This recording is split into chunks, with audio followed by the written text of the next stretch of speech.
Okay, let's dive right into something that might feel, well, a little weird to say out loud. What if I told you that caring too much could actually be way more destructive than not caring enough? And not just for you, but for the very people you're trying to help. I mean, this is something we're all taught from day one, right? To be a good person, you have to be a caring person. It makes you a better friend, a better partner, a better parent. For most of us, it's a core virtue, something we build our identity around. But what if that core belief is just plain wrong? Not just a little off, but actually dangerously wrong. Because a certain kind of caring, let's call it overcaring, is actually incredibly harmful, psychologically and emotionally. This brings us to what you could call the caring paradox. It's this really strange idea that compassion, something we see as this pure, untouchable virtue, can actually twist itself into something pretty destructive if it isn't balanced with a bit of wisdom. So where's the line? How do you know which side you're on? Well, it all boils down to your motivation. Are you helping someone out of a conscious choice, or are you reacting because you're driven by some kind of unconscious fear? That one little difference, it changes everything. Okay, let's break it down. Healthy caring? That's a choice. You choose to offer support, but you don't lose yourself in the process. You still have your own identity. But overcaring, that's a compulsion. It's a reaction that's fueled by fear.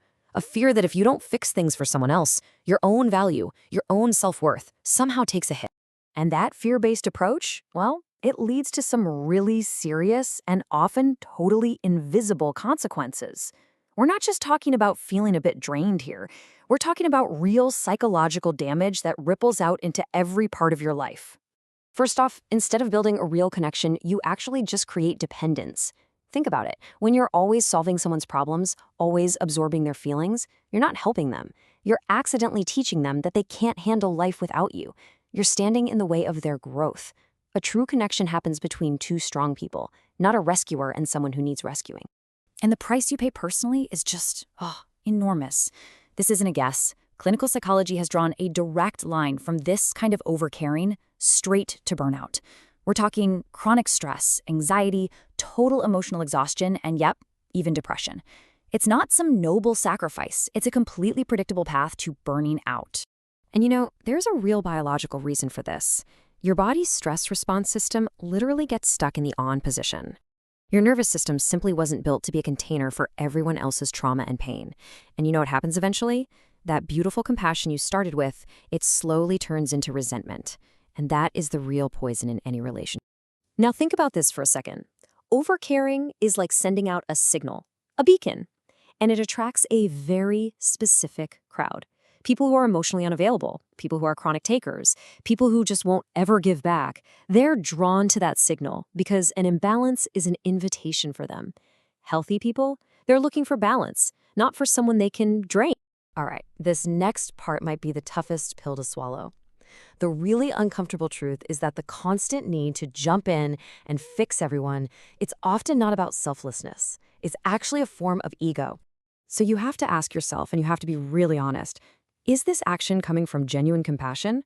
Or is it maybe, just maybe, a sneaky need to control the situation, a need to feel needed? The difference is subtle, but it is so, so important. Because here's the thing. True care understands that struggle is how we grow. It's necessary. When you swoop in to solve every single problem, you're robbing that person of the dignity of fighting their own battles and finding their own strength. You're robbing them of resilience. So what's the answer? To just stop caring? No, of course not. The solution is to start caring from a place of strength. And that strength is built on one critical thing: boundaries. It's all about redefining care as something that's mature and, importantly, sustainable. Just look at the difference when you put them side by side. Healthy caring protects your energy. Overcaring spends that energy trying to get validation. One is about choosing when to step in, the other is a compulsion. And the outcome? It couldn't be more different. One fosters growth, the other prevents it entirely. One builds people up, the other pretty much guarantees a collapse. And please, let this one sink in. Boundaries are not walls. They are not there to push people away. They're just a clear, respectful way of showing people where you end and they begin. Really, they teach people how to have a healthy relationship with you, and they show that you respect yourself enough to protect your own well-being. And this right here is the goal: to practice what we can call mature love.